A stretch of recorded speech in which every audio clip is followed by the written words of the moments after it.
You're like a sunshine, only giving good vibes anytime that you rollin'. Ron's gone wrong. Where would we be without our technology? For better or for worse, our society has adapted to become pretty dependent on them to go through our everyday lives. Even you right now, consider the device that you're using to watch this review and how much you used it as your source of entertainment or for other resourceful needs. In fact, we've pretty much come to the point where now our entertainment is taking notice of this dependency and use it as material for a new generation of storytelling. You know what? This is our last night together. How about we make 10 seconds of family eye contact? Starting, put your phone down, now. No, you're allowed to blink, it's just eye contact. And as you can guess, many are not fans of this technology. But then comes Ron's Gone Wrong, an interesting animated feature that wants to put its piece in the discussion that is brought to us by a newcomer to the animation scene, the London-based studio Locksmith Animation. But like I said, several movies have already talked about this, and some went on to become highly beloved. And considering how the industry is often not so kind to newcomers, there's a lot of pressure on Locksmith to make a great first impression with this one. So now that we'll be seeing the movie's latest tech in action, will its audience have a strong connection to this like Barney and Ron's? Or is this movie as defective as the starring Bebot? Let's find out. The story. At first glance, this kind of looks like your boringly typical animated family film. Sure, it's got that funny Baymax-like robot roaming around, but other than that, a lot of it feels like the generic kids film that tells the same story with the same message about friendship. And to be very honest, a lot of it is. The one big criticism with Ron's Gone Wrong is that its concepts are very dependent on recycling overused tropes to tell its story and developing its characters, which the latter I'll get to later. For the most part, the story is the same type of E.T. and Iron Giant-like plot where a boy grows a bond with the title's supernatural being, which in this case is a broken Bubblebot, and does everything they can to protect him from a powerful entity, which here is the Apple-like megatech corporation Bubble.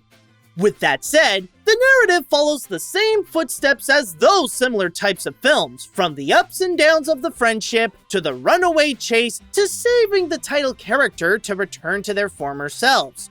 Regardless of what it tries to do, there's no hiding that this is a very predictable feature, especially when it's noticeable that the storytelling isn't the top priority of this movie, or at least not the most important aspect to make it its strongest feature.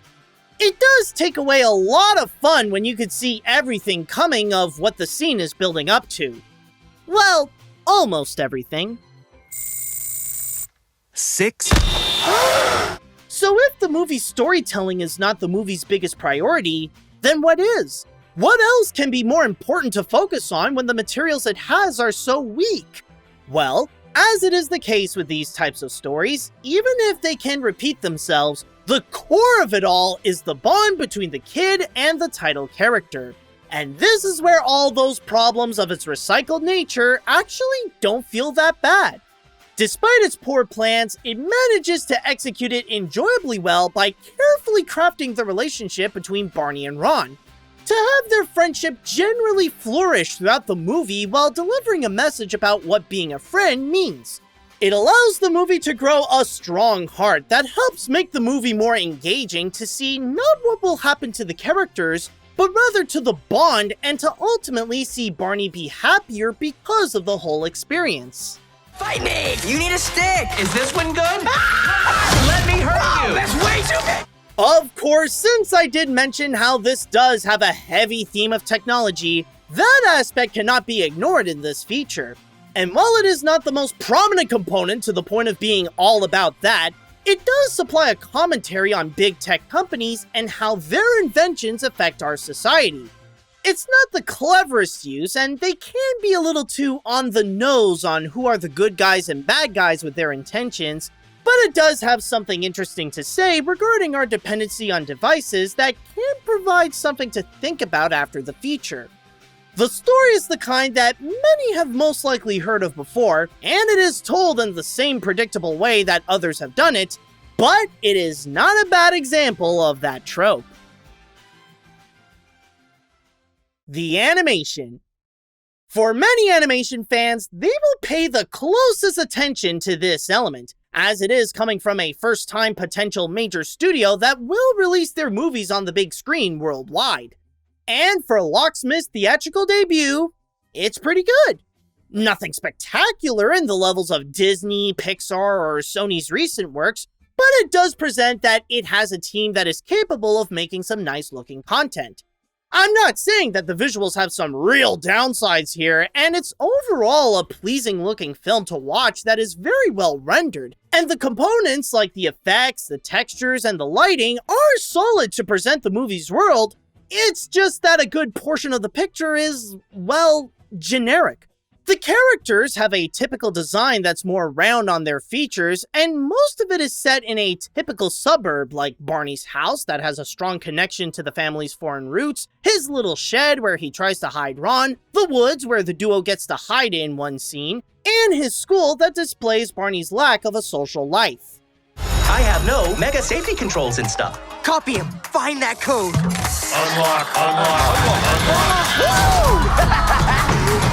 Again, it's not that they're bad, they are done fine on their own. It's just that there's nothing memorable to see in most of this.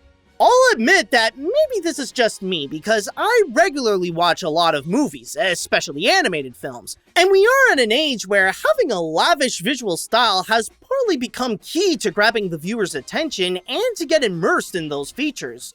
And because this movie lacks a little pizzazz in their style, it won't make the movie look bad, but it's nothing worth writing about in the long run. Now hold on, despite the comment I just made, that doesn't mean there isn't any creativity featured here. In a way, the animation's unique aspect and the most interesting ideas to present have all been encased in the B-Bots. Introducing the B-Bot. It connects you to the world like never before. Express yourself.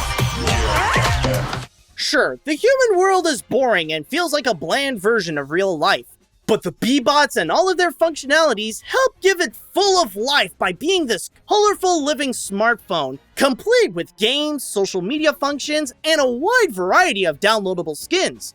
And since this is distributed by 20th Century, don't be surprised if you see Disney slipping in some Marvel and Star Wars onto the bots.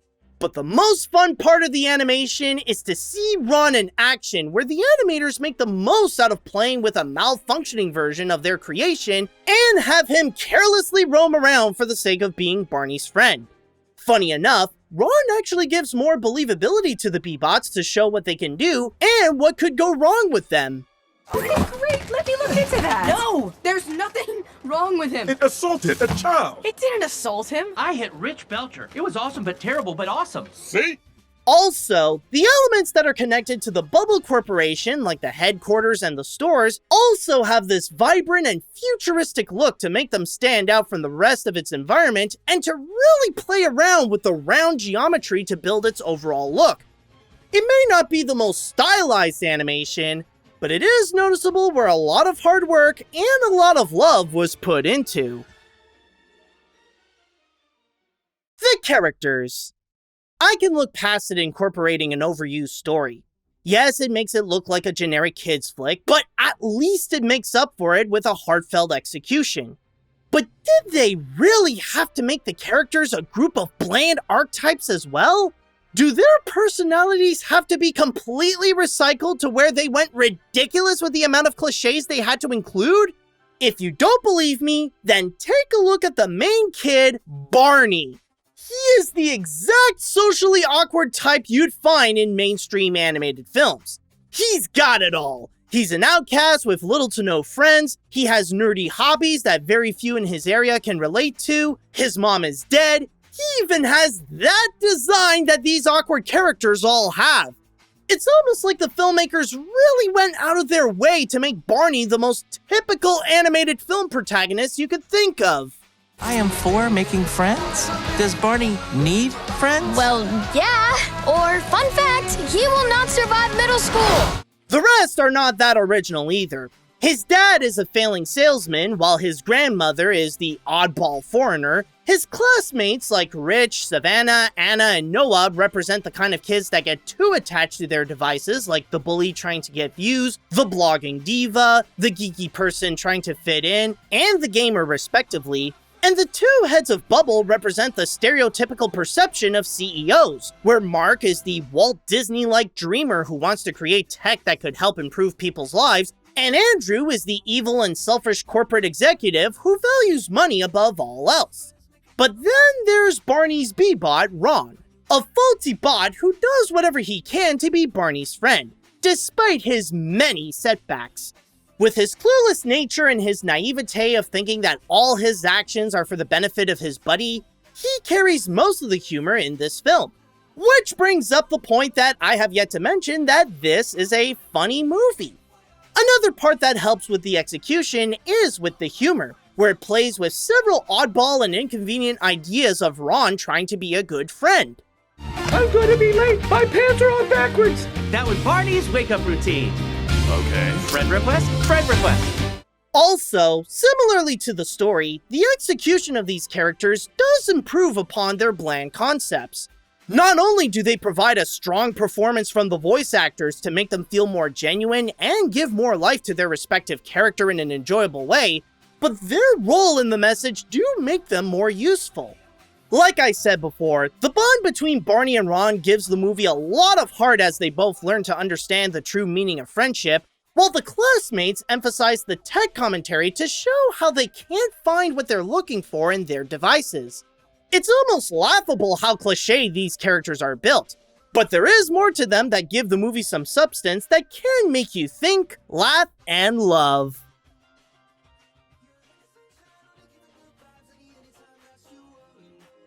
It's funny how the movie itself is exactly like Ron. It's got its problems and they can be frustrating at times, but you can't help but end up smiling and enjoying the moment. Ron's Gone Wrong is an animated feature that shows how a good heart can make something generic more worthwhile. It can have some issues and glitches of its own, like an addictive level of dependency on overused cliches that result in a tiringly predictable story and a cast of ridiculously generic characters, but the experience can be fun with its solid animation, entertaining humor, good voice acting, and a strong message about friendship and technology. I wouldn't say that this is worth going out of your way to watch it as soon as you can, but if you ever need something that is pleasant and simple to put on, then this is a decent choice. It's like getting a visit from a quirky friend. You don't want them to overstay their welcome, and there are times when they can be weird, but you are happy to be with them nonetheless.